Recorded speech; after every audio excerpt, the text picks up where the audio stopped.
अब देखिए, अब क्या प्रूफ करना है हमको,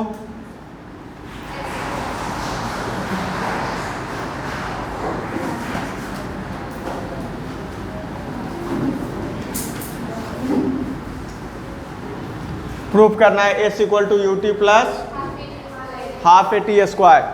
ठीक है, अब देखिए जो डिस्टेंस होगा वो क्या होगा, यही ना एरिया जो ट्रेवल किया है वो, ये जो एरिया होगा यही ना डिस्टेंस ट्रेवल हुआ है। तो यहाँ लिखेंगे distance travelled equal to area triangle, कौन सा, ए डी बी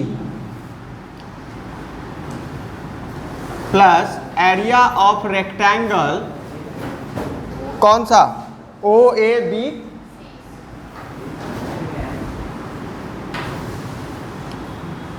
तो एरिया ट्रायंगल एडीबी क्या होता है, half into base into height, तो half into A B into B D हो जाएगा, और प्लस एरिया ऑफ रेक्टेंगल क्या हो जाएगा, ओ ए इंटू ओ सी या O A into B D, B D की A B O A into A B.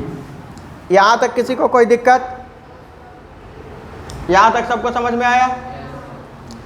अच्छा बच्चा, ए बी हम जानते हैं किसके बराबर है, और डिस्टेंस ट्रेवल्ड को क्या लिखेंगे,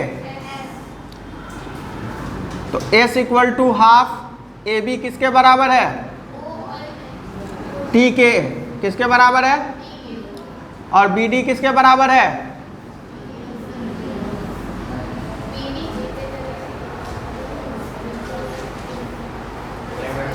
अरे ये बी डी किसके बराबर होगा, अभी ना थोड़ी देर पहले आप लोग पढ़े हैं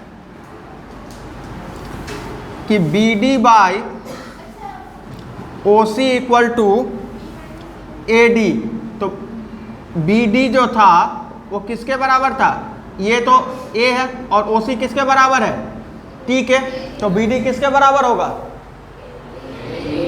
होगा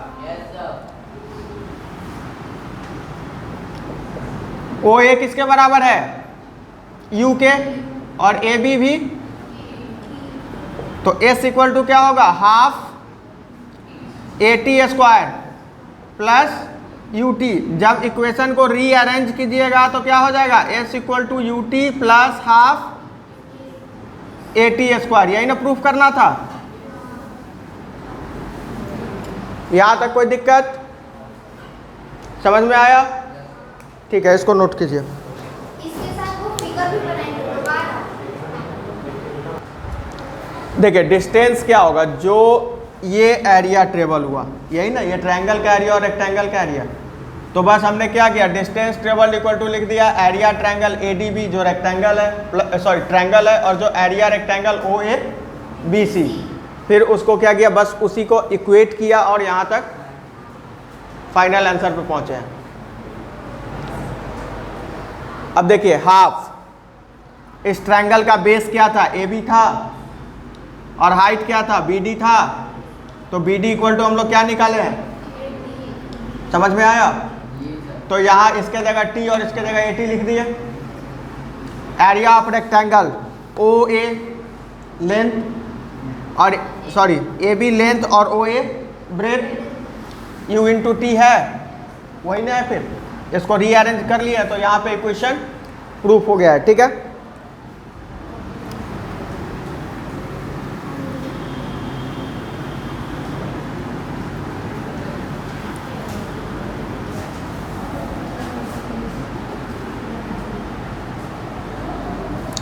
अब देखिए थर्ड इक्वेशन ऑफ मोशन हमको प्रूफ करना है, जो है V square equal to U square plus 2as, क्या है, देखिए यहां भी वही करना है, distance travelled, distance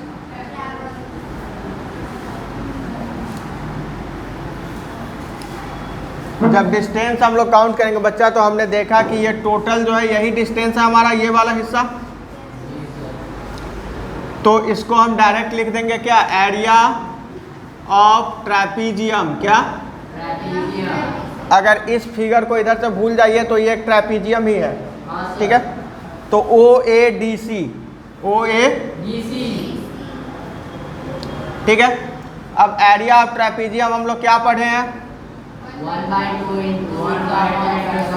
some of parallel sides half into sum of parallel side में क्या होगा, CD और OA, CD प्लस और हाइट में क्या हो जाएगा, आइदर AB ले लेंगे या OC ले लेंगे, OC, ठीक है। तो अब इसको क्या लिखेंगे, हाफ, CD के जगह क्या लिखेंगे, CD भी क्या है, और फिर OA के जगह और OC के जगह, और ये क्या था, तो 2S इक्वल टू क्या होगा, V plus U into T होगा। यहां लिखते हैं using first equation of motion, using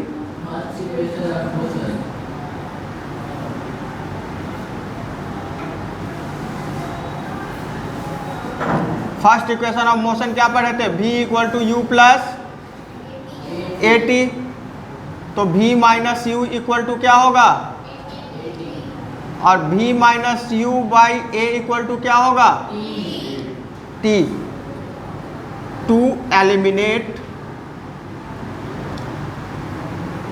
T using first equation of motion. अब T को एलिमिनेट हम किससे कर देंगे, V प्लस U ये था और V minus U by A से हो जाएगा एलिमिनेट। अब ये A भी यहाँ आ जाएगा, तो 2AS इक्वल टू क्या होगा, V plus U by V plus U into V minus, तो 2AS। अब देखिए मैथ्स में आप फॉर्मूला पढ़े हैं A plus B into A minus B, क्या होता है, वैसे उसी को यूज करेंगे तो V square minus U square हो जाएगा। अब देखिए 2AS plus U square equal to V square हो जाएगा। जब इक्वेशन को रीअरेंज कर देंगे तो क्या होगा, V square equal to U square plus 2A हो गया प्रूफ। ये समझ में आ गया, किसी को कोई दिक्कत?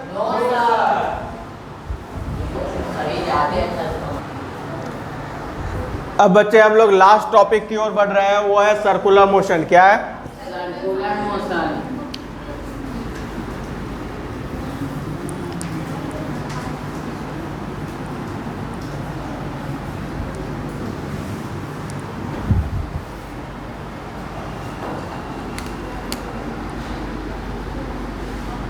सर्कुलर मोशन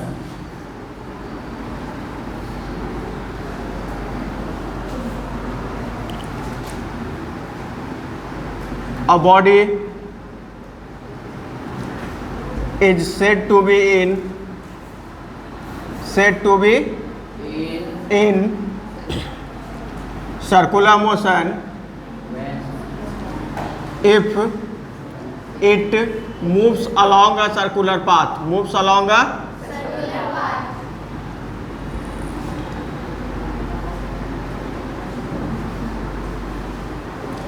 किसी बॉडी के मोशन को कब सर्कुलर मोशन कहेंगे, जब वो एक सर्कुलर पाथ पे मूव कर रहा होगा। समझे,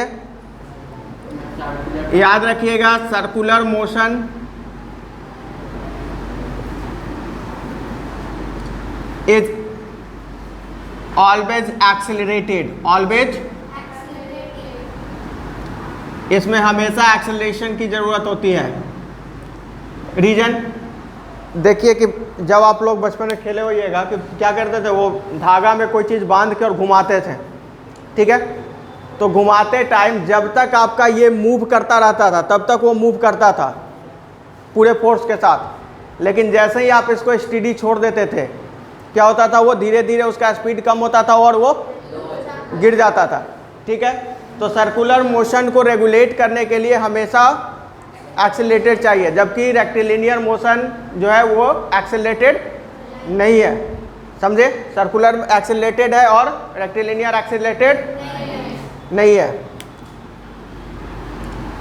it required a force, it required अ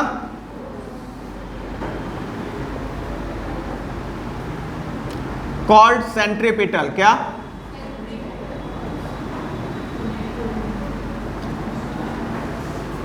अब जब भी हम किसी चीज को घुमाते हैं तो क्या होता है, सारा फोर्स कहां से जा रहा होता है? हाथ से। जो सेंटर में एक्सिस होता है वहां पे फोर्स लगता है, तो उस फोर्स को हम लोग क्या कहते हैं? Centripetal force.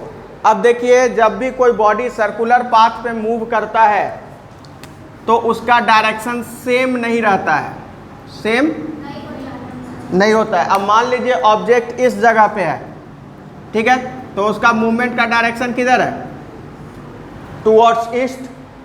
लेकिन अगर ऑब्जेक्ट इस जगह पे आ गया तो मूवमेंट का डायरेक्शन किधर हो जाएगा? North east. ऑब्जेक्ट यहां है तो ऑब्जेक्ट यहां आ गया तो, ठीक है, तो हर सेकेंड उसका डायरेक्शन क्या होता है? चेंज होते रहता है, ठीक है।